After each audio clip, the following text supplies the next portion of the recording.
It's time to take your business to the next level, the boss level. These are the premier business owner strategies and successes being utilized by the industry's top talent today. Rock your business like a boss, a VO boss. Now let's welcome your host, Ann Ganguza. Hey everyone, welcome to the VO Boss Podcast, the AI and voice series. I'm your host, Ann Ganguza, and today I am honored and thrilled to have Ryan Steelberg, co-founder and president of Veritone, a leading provider of AI technology and solutions.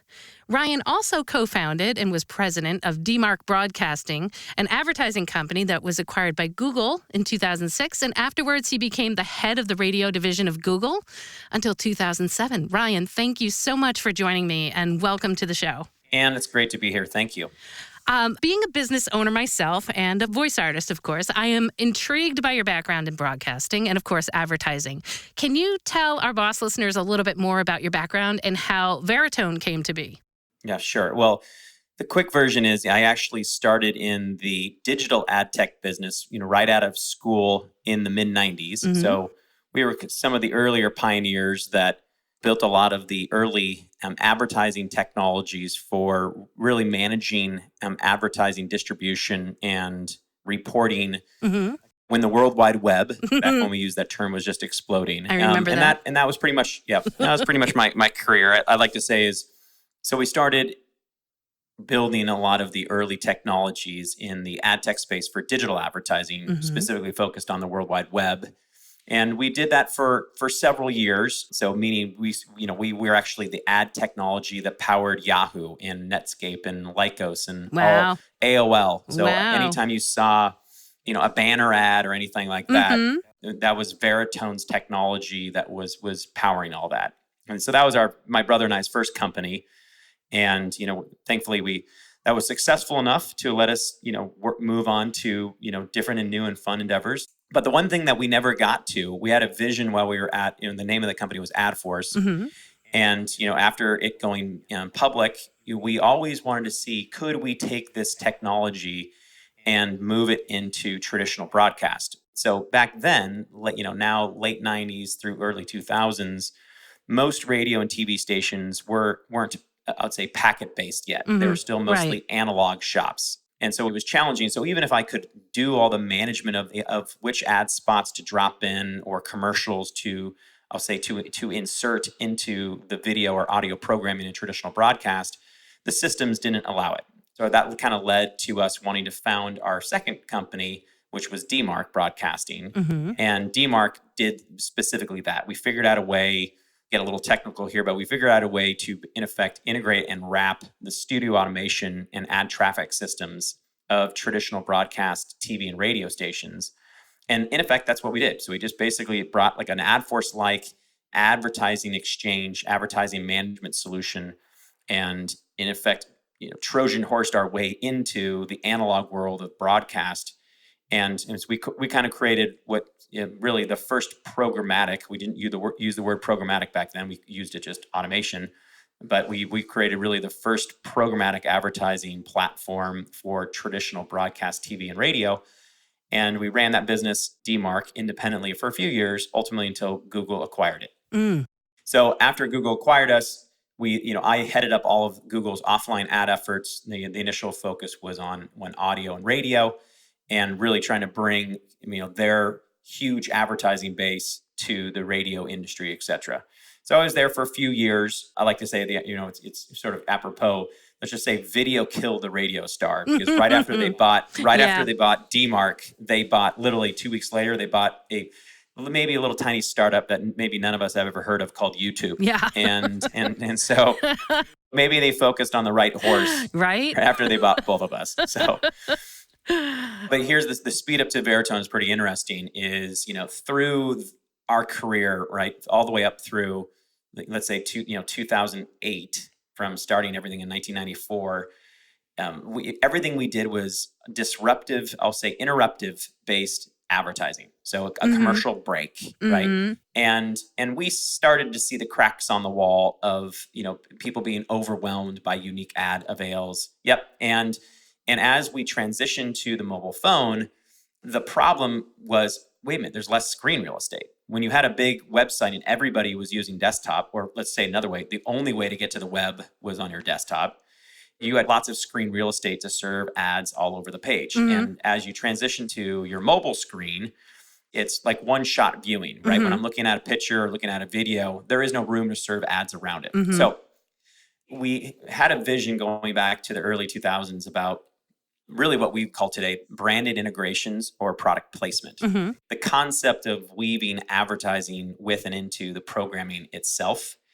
And obviously, you know, the benefits would be, well, you can't skip the ads, right? You can't block the ads if they're woven in the programming. But the problem we saw during that time was, well, how the heck are we going to clear or verify when the ads actually aired? Unlike, you know, if I'm running a traditional radio spot or TV spot, there's lots of ad logs files, right? They have systems that queue up when an ad's going to run, and that digital framework allows us to run the business and organize the business. But when it's amorphous and it's woven into the content itself, how can we do that? So the Veritone all started like most businesses, where we had a well-defined problem. We owned an ad, a side business. My brother and I owned an ad agency, which is actually part of Veritone today. And they specialize, this traditional media agency, ad agency, primarily focused on live read and host read ads for radio. And this agency was actually one of the earlier agencies focused on purely live reads and host read ads. But they ran into a scale problem that, what I just articulated, they had no idea if Rush Limbaugh was saying the LifeLock ad correctly or when he said it, right? Because it was woven into his programming. So our technical idea goes back now, you know, several years or even more, was could we use AI? Could I use, you know, cognitive processing to analyze the audio? Could I analyze the video and, in effect, identify when those native integrations, those brand integrations were occurring, right, programmatically? Of course. Because it would be inconceivable to have, obviously, humans listening to 24/7 all the programming. Yep. That's us in the voiceover industry. Gee, we heard our commercial somewhere else, and why are they playing it there? It's exactly. Great solution. So that was the birth of it, and then so really we only focused on really trying to use the Veritone technology as an internal tool for our agency. But then it got to a point of where we started to think of additional use cases. We started to think of other forms of cognitive processing using AI, like object detection and face detection. So that just was the impetus to create a new holding parent company, Veritone, which means truth in the signal. In a signal that's kind of that's what the word means, and very similar. If you look at, we're trying to bring structure to unstructured data. And obviously, linear broadcast, linear audio is inherently unstructured, and that Veritone hence brings structure or truth to that amorphous ecosystem. Wow. Very cool. So let's talk about Veritone, and it's now that it's evolved over these years. And so it's not just a way to understand when your ads are being played or where your ads are being played. What other products does Veritone offer that allow businesses to really utilize AI? The area that we still specialize on is cognitive processing. So it's the area, it's like the human when I'm analyzing, the real world. That's not digital, whether that's images or video, audio. So, we've basically taken that same technology stack that initially was applied just to finding out when ads were occurring, and we now point that technology lens against other forms of unstructured problems, such as analyzing satellite photos for our government, right? And using AI, where there now, because of the increase, well, first of all, we have a couple of huge factors that have led to the need for automated or AI-based processing, because storage is dirt cheap these days. Processing power is very high.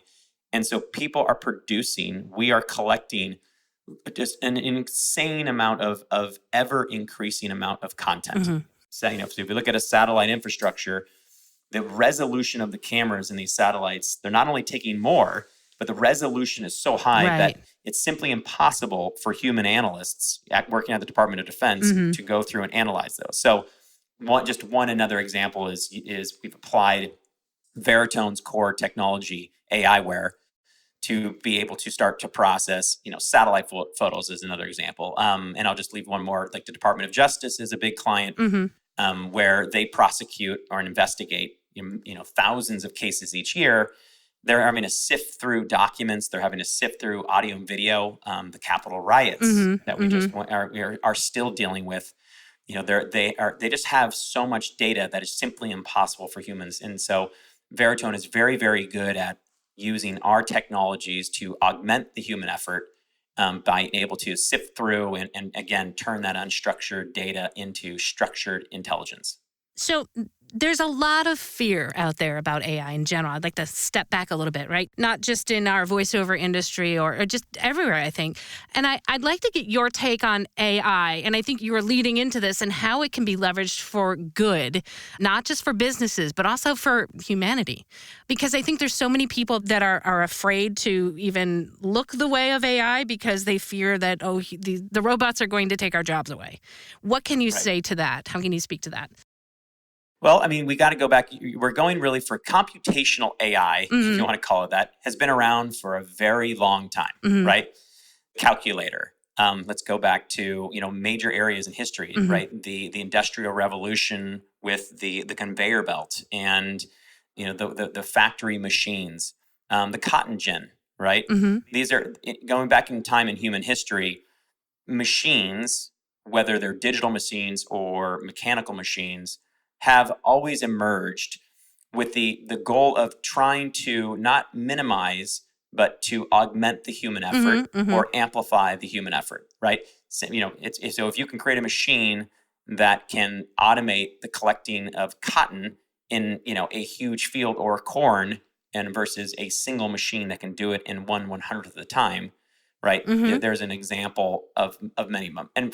And yes, in that acute example, jobs were displaced, right? People had to say, okay, well, it doesn't make sense for a human to do that when a machine, can. So then calculators came along and, computational computers, you can argue that they're eliminating jobs. They are. But obviously, if you look at the growth of worldwide economies and jobs, nobody would argue that everything is shrunk in terms of opportunity for the worldwide, populace because of the calculator or the Excel spreadsheet. But be very clear, those tools, right, are just rudimentary forms of AI machine learning, if you will, right? They just happen to be computational focused. So the advancements that we're dealing with now are that AI has advanced where it's now cognitive in nature, right? So different types. It's not just automation of manual efforts, it's automation of brain-powered functions. And it's just a next evolution of a form. It's a tool, okay? So AI is a tool, just like a hammer, just like we like to use one that's a little bit provocative is fire, right? Back, if you look at fire back in the day, that was the most terrifying thing anywhere in the world, right? You couldn't control it. Fire could wipe out your entire crop. It could destroy and decimate your town, right? But again, obviously, as we know today, harnessing and controlling fire has provided basically the early advancements of civilization outside of that in creating rudimentary tools. AI is a tool. It is nothing more, right? And just like computers, right? It's a tool that can absolutely be used and is used every single day. We take for granted for good, for making better decisions, automating, some laborious processes, et cetera, helping you choose the right dinner, or almost everything we do in a digital ecosystem today, from Uber to Amazon, AI is integrated into all of it. But just like any tool, those tools can obviously be used for malicious purposes as well. Right. And again, like the cybersecurity is a big issue, right? Trying to prevent people from hacking into your home network or into our government's network. Those are no longer just humans, right? On the other end, that's the nerdy little kid, right? Though it's not war games here. Those are billions of AI bots that are learning, trying to hack things. We're going to lead right into this now, and one that obviously is your business, but deep fakes, which we've heard a lot about over the last year and a half, or the unauthorized cloning or simulation of somebody else's name and likeness, whether that's a video of somebody or their voice, Right. that's what emerged first. And Yep. so what's interesting, and we roll into it, is like many technologies, we often are bombarded by the misappropriated, or I'll say the malicious version or illegal version first. Yes, absolutely. And often, Yeah. for obvious reasons, as people follow the rules, you have to go through the rules channels. If you're breaking the law, you don't Sure. follow the rules. So what will lead up to, obviously, we're going to talk about is Marvel.ai, Yes. which is our latest implementation of AI, which is really focused on synthetic content creation, right? Synthetic voice, synthetic video, synthetic avatars. And we can go through those. But the best way is this reminds me so much of what we're doing as the battles between Napster and the record labels in the past Absolutely. Yeah. versus what became to known, and it doesn't even exist anymore. We don't rip off music as much, and now there's iTunes, right? And Sure, there's licensing. Other yeah, exactly. And so what that proved was very interesting and is bold. Yes, the record industry and the recording music industry went through a very dark valley for an extended period of time, but iTunes, and with the onset of the iPod has kind of led the way. Is it proved that people will pay for quality, consistency, reliable service, etc. Absolutely. Reliable availability. And now the music industry has done a complete rebound. It's changed in its nature, as we all know, to, we're not on CDs or records anymore, but it's, one-to-one, it's streaming, etc. But it's booming. It's booming faster than ever has been before. So, yeah. So, what Marvel AI is, and our initial focus is, we're calling it a voice as a service platform, which allows us to either license existing or pre-made synthetic voices, or we can create new custom voices that can be used, in a multitude of different use cases. Some of those use cases are smack dab in the bread and butter of traditional voiceover and narration work. And so let's get into that. Why is it good? Why is it bad? Yes. What's it gonna do? Let's get into that. Well, I'm just going to say that I think that there's been some issues happening already. And I think what you alluded to before, when things evolve and, now there's iTunes and there's licensing, there are things that will happen when people when the bad things happen first, then corrections, I'm going to say, or things evolve and laws or licensing is being put in place. And I think that helps to just contribute toward the forward progression of technology. And I think that, the synthetic voice, of course, if it's misused, is not good and contributes to, what could be considered a deep fake. But I think that now as voice talent, we're concerned about how we might be able to protect our voice because, as you know, voice is a large part of a brand, not only our brand, but a business brand. So how can that asset be protected? So let's talk about voiceover is a big industry, right? Estimated to be about 4.7 billion worldwide, by 2023 and growing. And that includes all forms and derivatives of voiceover. Obviously, synthetic voice will be an emerging part of that over time. And I think it's obviously going to be growing faster than, I'll say, the human modality, right, of voiceovers. Still think the overall pie is going to increase significantly. But let's start with the go really to the root, the individual, right? Ryan Steelberg. My voice, I own. Right. It's my trademark. You copyright. There's not a lot of case law, and this is something that we're kind of all writing the book at the same time. And kind of what we talked about Napster is there's not a lot of laws and rules around synthetic content, right? Or voices. Right. But I own, and obviously it's a different situation if I get paid for my name and likeness, right, as my primary job, like a celebrity or an athlete or a professional voice talent or a broadcast host. But think of the synthetic voice. It is absolutely an extension of their name and likeness, their brand equity. They own it, and that individual should have complete control and authority over that voice and the ability to protect the misappropriation of their voice. And the misappropriation of their voice is no longer limited to just their real voice, but also their synthetic voice. So one thing is you kind of start is we will never make a synthetic voice or a clone of somebody else's voice without both the written consent, but also a verbal consent from the individual, the human.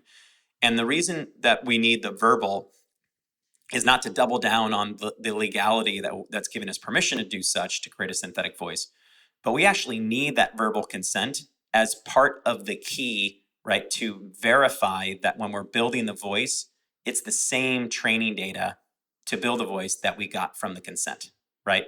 And it's a level of security. It's like an RSA key, if I remember. It's like an RSA key, a second level authorization.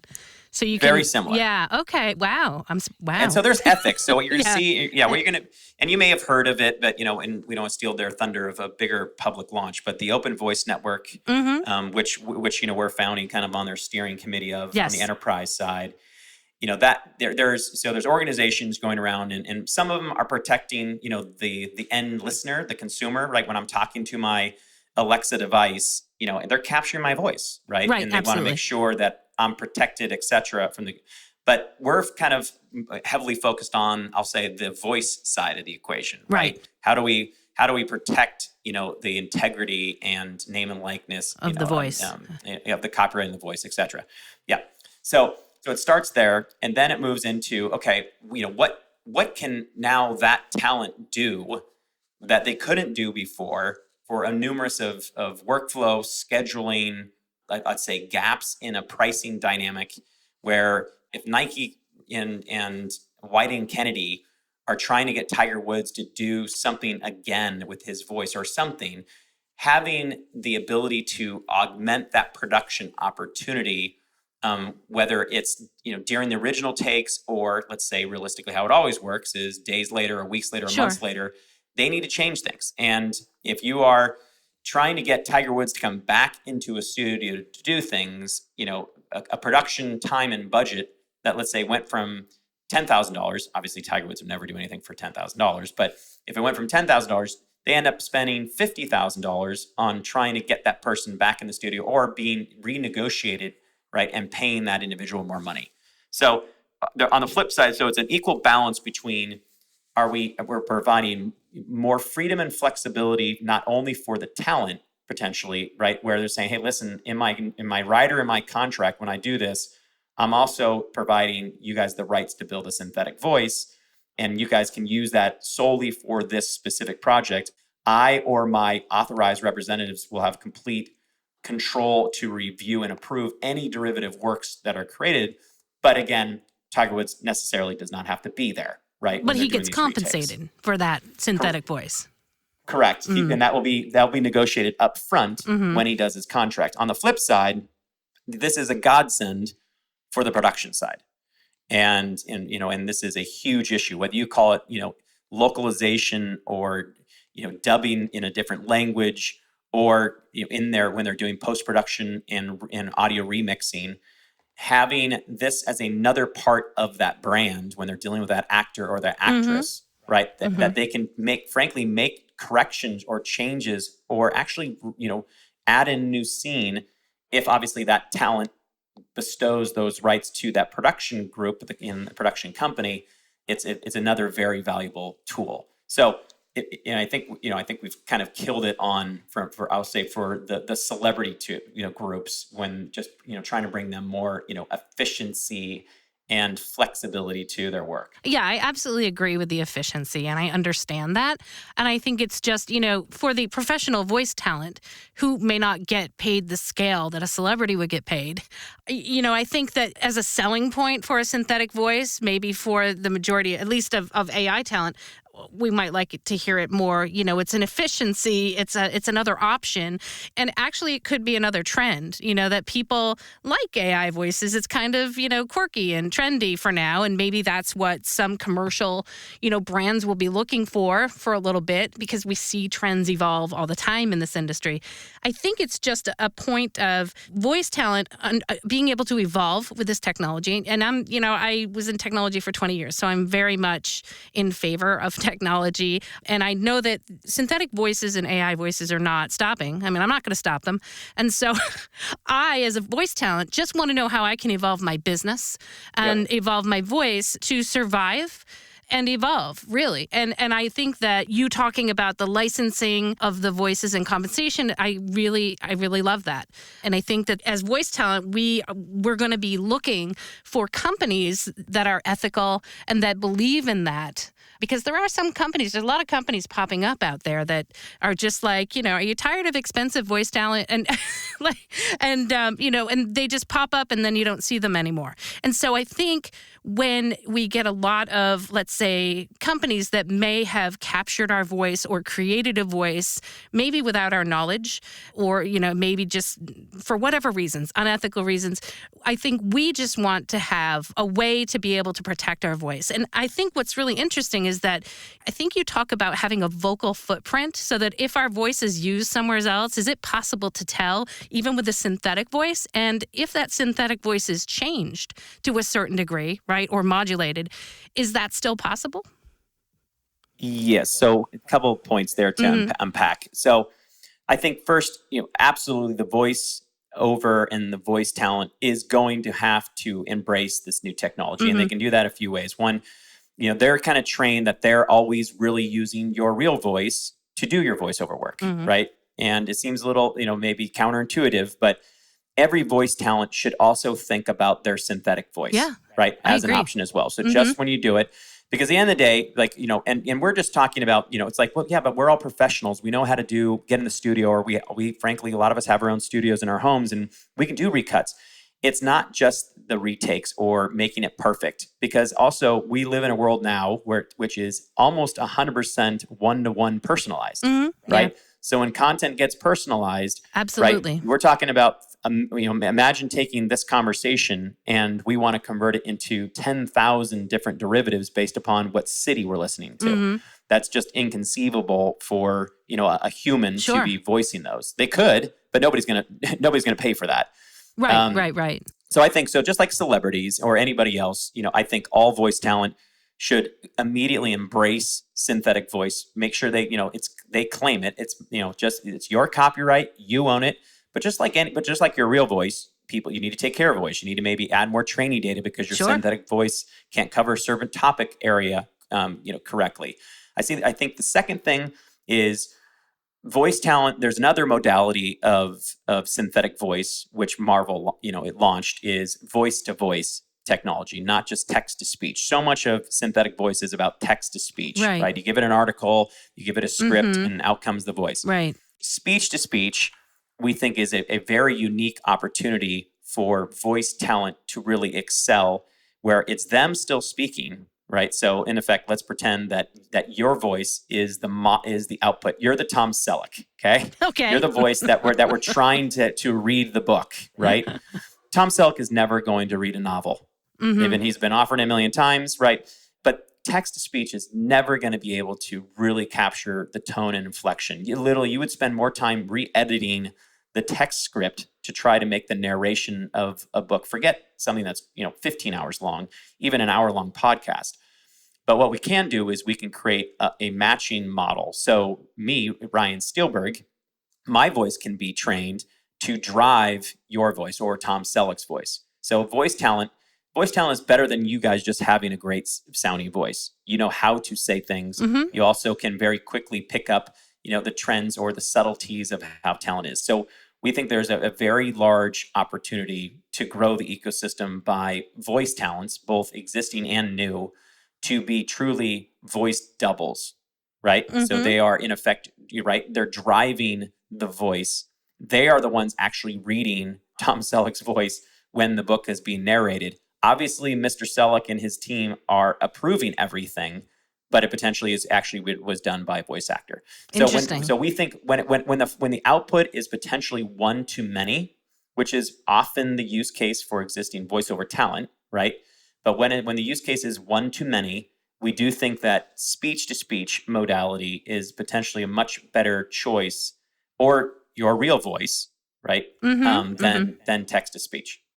Very interesting. So my AI voice could be used to drive celebrity voices. Well, actually, would be your real voice. Uh-huh. Would be not your synthetic voice, but your got it. real voice Would be driving. would be used to drive a synthetic voice. Very Correct. interesting. Okay, so how do you actually create your voices? So just like any AI model, you need training data, Yep. right? And so in this sense, unlike trying to train a model to find red Ford pickup trucks in a video, Sure. we need training data to build a synthetic voice, and the training data is audio. It's not, doesn't have to be perfect, but it has to be high fidelity, usually isolated audio of somebody's Right. voice.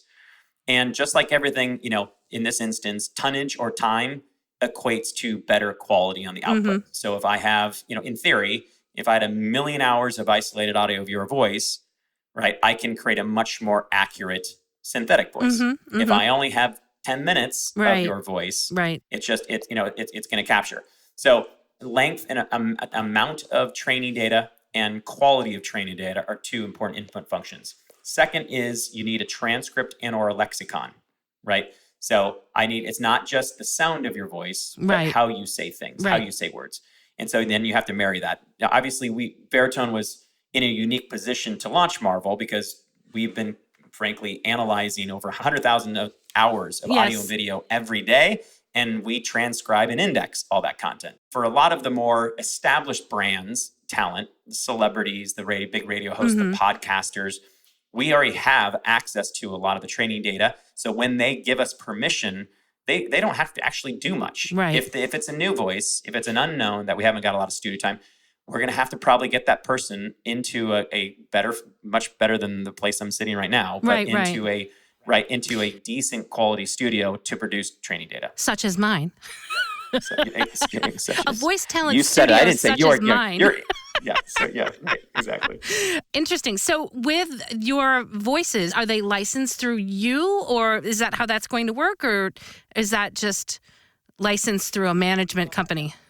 No, we will have the option to license voices. So that's kind of where this is a little Wild West. Everybody's going to want to lay claim on where you license. I mean, frankly, like for example, I presume your voice is on a listing at voices.com, right? In some of the marketplaces for voiceover talent. So it's not where your voice, the brokering of the voice is going to be in a million different locations.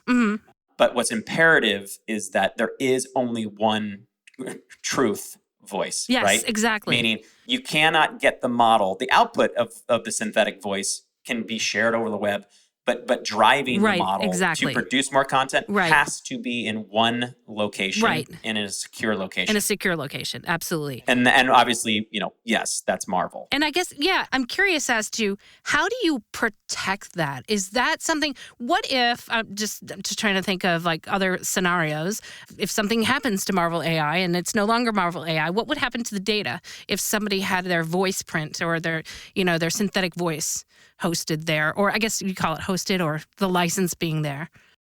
It's no different than trying to hack into, your bank account, right? There's always, for this to work, we are in a cloud environment, but remember, Marvel is part of Veritone, where we actually service and manage, frankly, what can be perceived as maybe much more sensitive data like national security information, right? So trying to get hacked to then have somebody, fraudulently access one of our voice models, that risk is extremely low. I mean, we're not going to get hacked. And frankly, a lot of our AI deployments are actually hosted on the secure environments of Google and Azure and AWS, et cetera.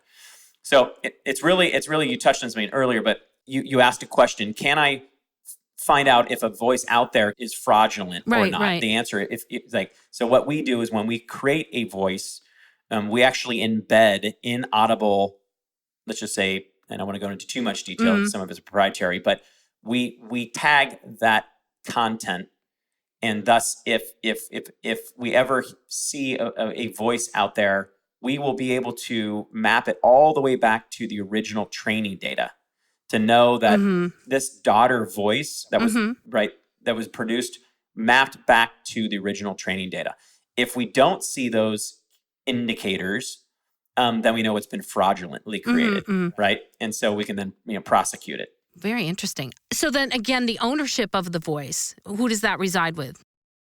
right now we believe that the ownership always is with the individual, period. Okay. Unless, like anything, right? I mean, Michael Jackson sold his rights to his music publishing, right? So Right. people, you could sign away, or you could be under contract with iHeart or your production company and saying, I'm giving you the rights to use my voice for this period of time. Got it. But you just touched on, I think it's imperative that every individual host, talent, podcaster, voiceover, anybody, they need to think of it's their voice first, and then they will choose to license that use of that voice to any third party, and it should always be on a very limited basis. Absolutely. Love that. Talk to me a little bit about diversity, inclusive voices. How is that a part of Marvel? Well, I think right now, what we have made available for, pre-canned voices that are up and available for anybody, we have over 200 voices available today at marvel.ai, and we cover really every ethnic group, different languages. And so I think we have a very good, diverse portfolio of voices. Again, if people show up, usually we're a service provider. So if they show up and say, I want to create a voice, we'll create a voice for them. And that's another benefit of synthetic voice. So in theory, right, I have infinite diversity, right? Meaning, because if I don't have a voice that fits a demographic or a psychographic need or a regional need, it can be created fast, right?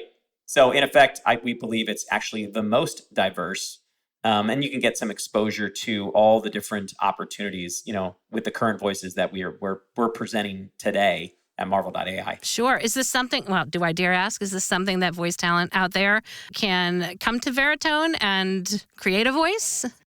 Yeah, 100%. Okay. So again, voice creation is not self-service, right? So you need to contact us, so we're much. So, but again, any voiceover talent should be coming to Marvel to get, a voice created. It's their control. They own it. By the way, you own everything. We're a custodian of the training data. Anything we collect from the end voice talent is always owned by it. They're simply giving us a restricted opportunity to host the models, et cetera, et cetera. Right. Gotcha. Yep. Wow, good stuff. I'm super excited about this. And bosses out there, I would suggest that you guys go out there and take a look. Where can they go to find out more? Go to marvel.ai, and it's pretty simple. It's a simple website. You'll be able to learn a lot more. There's also some explainer videos in there as well. But like all things, play around with it. Play around with the voice models. Tell us what you think. Awesome. And if you like what you think, let's build some voices together. What do you see for the future of Marvel AI? Well, there's already demand that, how do we expand on the visual side, right? And so, voice is our primary focus, but we do see a time in the near future, next several months, next few quarters, where we will be making the opportunity to marry these voices with the visual side, next generation avatars. We already, and it is. I mean, there's chat bots and all these different things, but creating a video-based element, some form of an avatar doesn't mean it's going to be a hyper photorealistic avatar, but adding these voices and marrying that with the visual avatars is something that is definitely on the roadmap for Marvel that we'll be talking about more in the future. Well, Ryan, thank you so very much. Wow, for spending so much time with me and being so generous with your knowledge and your time. I really, really appreciate it. And bosses out there, I'm sure they are going to appreciate this a lot. And you might get a barrage of people, you never know, coming over to Marvel AI. Come on over. Tell us what you think. How do we improve upon it? I mean, I know, it's disruptive, but we embrace it, and I think everybody needs to jump in because it is happening, whether it's Marvel or somebody else, right? Yep. And I just think of it as the tool. How do I grow my business versus the fear of it's going to take away my business? Right. And I think getting in on the ground floor and hey, if we can help right? If we can help and be part of the development of it in some small way, I think that's also very important as we evolve and move forward. I think there should be good membership, and representation of the voiceover community, which is large, diverse, and worldwide, part of the Open Voice Network, and even more so. Yes. Thank you again, Ryan, for spending so much time with us. We really appreciate it. I'd like to give a great big shout out to our sponsor, IPDTL. You too can connect like a boss and find out more at IPDTL.com. You guys have an amazing week, and we'll see you next week. Bye. Join us next week for another edition of VO Boss with your host, Ann Ganguza. And take your business to the next level. Sign up for our mailing list at voboss.com and receive exclusive content, industry revolutionizing tips and strategies, and new ways to rock your business like a boss. Redistribution with permission, coast-to-coast connectivity via IPDTL.